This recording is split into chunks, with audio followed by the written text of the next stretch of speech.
ছাত্র জনতার অভ্যুত্থানের মুখে দেশ ছেড়ে পালাতে বাধ্য হন সাবেক প্রধানমন্ত্রী শেখ হাসিনা।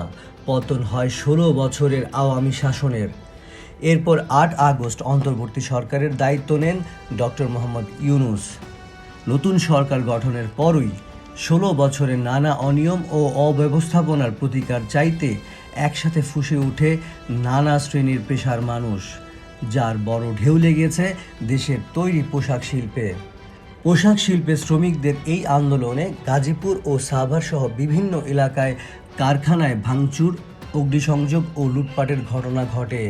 এর পরিপ্রেক্ষিতে অনেক কারখানা বন্ধ করে দিতে বাধ্য হন মালিক পক্ষ। তবে আশার কথা হচ্ছে, ধীরে ধীরে স্বাভাবিক হচ্ছে পরিস্থিতি। প্রশ্ন উঠেছে, এই অস্থিতিশীলতা কি দেশের তৈরি পোশাক রপ্তানিতে নেতিবাচক প্রভাব ফেলবে? আন্তর্জাতিক বাজারে বাংলাদেশ কি অবস্থান আরও সংকুচিত করবে? এতে প্রতিযোগী দেশগুলো কি সুবিধা পাবে? এসব প্রশ্নের উত্তর খোঁজার চেষ্টা করেছে যুক্তরাষ্ট্র ভিত্তিক গণমাধ্যম দ্য ইকোনমিস্ট। তাদের প্রতিবেদনে বলা হয়, ১৯৭৮ সালে দক্ষিণ কোরিয়ার একটি প্রতিষ্ঠানের সঙ্গে যৌথ উদ্যোগের মাধ্যমে প্রথম রপ্তানিমুখী পোশাক কারখানা তৈরি করে বাংলাদেশ। এরপর থেকে বাংলাদেশের অর্থনীতির একটি শক্তিশালী অবস্থানে এসেছে তৈরি পোশাক শিল্প। বর্তমানে এই খাতে কর্মরত আছে প্রায় ৪০ লাখ শ্রমিক, যাদের বেশিরভাগই নারী। দেশের মোট জিডিপির ১০% আসে এই খাত থেকে। সব মিলিয়ে বাংলাদেশ পোশাক শিল্পে যে উন্নতি দেখিয়েছে তা এই শিল্পের জন্য দৃষ্টান্ত।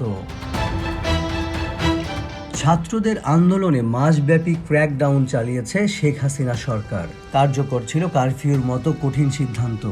এর ফলে ব্যাপক হারে কমেছে অর্থনৈতিক কর্মকাণ্ড।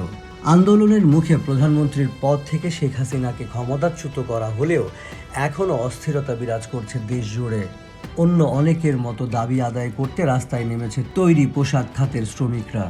এছাড়া বিদ্যুতের সংকট ও গ্যাসের ঘাটতির কারণে কারখানাগুলোর কার্যক্ষমতা অনেকাংশেই কমে গেছে। এতে বাংলাদেশের পোশাক রপ্তানি চলতি বছর ১০ থেকে ২০% পর্যন্ত কমে যেতে পারে। তবে গত বছর বাংলাদেশ $৫৪ বিলিয়ন মূল্যের পোশাক রপ্তানি করেছে, যা তৈরি পোশাক শিল্পে চীনের পরই বাংলাদেশের অবস্থান এনে দিয়েছে। তবে এবছর চলমান অস্থিরতায় বিঘ্নিত হয়েছে এই শিল্পের কার্যক্রম। একই জায়গায় গত বছরের তুলনায় এবছর ভারতের পোশাক রপ্তানি ১/৪ বৃদ্ধির সম্ভাবনা রয়েছে।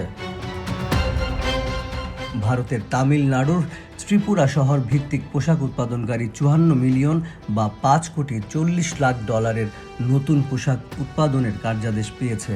এছাড়াও দিল্লির বাইরে অবস্থিত আরেকটি অংশ বলছে, তারা স্পেনিশ ফ্যাশন ফার্ম জারা থেকে চলতি বছরের আগস্টে ১৫% বেশি অর্ডার পেয়েছে। এর কারণ হিসেবে তারা জানিয়েছে, বাংলাদেশের পোশাক খাতে অস্থিরতা তৈরি হওয়ায় এসব কাজ তাদের কাছে চলে এসেছে। বাংলাদেশের পোশাক শিল্পে চলমান অস্থিরতা কি ভারতের জন্য নতুন সুযোগ বয়ে আনবে? এ বিষয়ে বাংলাদেশের পোশাক শিল্পের বিশ্লেষক মেহেদী মাহবুব বলেন, যে কারোর জন্যেই পোশাক শিল্পে বাংলাদেশের আধিপত্য খর্ব করা কঠিন হবে, কারণ বর্তমান অস্থিরতা স্বল্পমেয়াদী। কারখানাগুলো ইতিমধ্যে আবার চালু হতে শুরু করেছে এবং পরিস্থিতির উন্নতি হচ্ছে। তিনি আরও বলেন, বাংলাদেশ এখনও তার প্রতিযোগীদের তুলনায় বেশি সুবিধা ভোগ করছে। শ্রম খরচ অন্যান্য জায়গার তুলনায় কম। ভারতের বিপরীতে বাংলাদেশ ইউরোপের বাজারে অগ্রাধিকারমূলক সুবিধা পায়। সর্বোপরি বাংলাদেশ এখনও তার বড় অর্ডারগুলো সম্পন্ন করার জন্য প্রস্তুত। এই মুহূর্তে তৈরি পোশাক শিল্পে বাংলাদেশের সঙ্গে প্রতিযোগিতা করার সামর্থ্য ভারতের নেই বলে জানিয়েছে এই শিল্পের সঙ্গে সংশ্লিষ্টরা। ২০১৬ থেকে ২০২৩ সালের মধ্যে ভারতীয় পোশাক রপ্তানির মূল্য কমেছে ১৫%, যেখানে বাংলাদেশের রপ্তানি বেড়েছে ৬৩%। এদিকে সম্প্রতি বিশ্ব ব্যাংকের এক প্রতিবেদনে ভারতের পোশাক খাতের এই দুরবস্থার পেছনে সুরক্ষাবাদী নীতির সমালোচনা করা হয়েছে। ভারতে পোশাক ও বস্ত্র আমদানিতে গড় শুল্ক ২০১৭ সালের পর ১৩% বৃদ্ধি করা হয়েছে। আমদানিতেও শুল্ক বাড়ানো হয়েছে, এতে পোশাক উৎপাদনের খরচও বেড়েছে। অন্যদিকে চীনের স্বল্প মূল্যের পোশাক উৎপাদনের যে ভাটা শুরু হয়েছে, সেটাই ভারতের জন্য সবচেয়ে বড় সুযোগ হতে পারে। তবে এখানেও ভারতকে বাংলাদেশের মতো দেশের সঙ্গে প্রতিযোগিতা করতে হবে। বিশ্বব্যাংক মনে করছে, চীনের স্বল্প মূল্যে পোশাক উৎপাদন কমে যাওয়ায় সবচেয়ে বেশি সুবিধা পাবে বাংলাদেশ ও ভিয়েতনাম। সেই সঙ্গে পোশাকের মানও গুরুত্বপূর্ণ বিষয়। সরবরাহ ব্যবস্থার উপরের দিকে যেতে হলে মানের উন্নতি করতে হবে। এদিকে বাংলাদেশ ও ভারত উভয়েরই লক্ষ্য আগামী 2 দশকের মধ্যে উন্নত দেশে পরিণত হওয়া। তবে সেটা করতে হলে অর্থনীতিতে আরও বৈচিত্র্য আনতে হবে।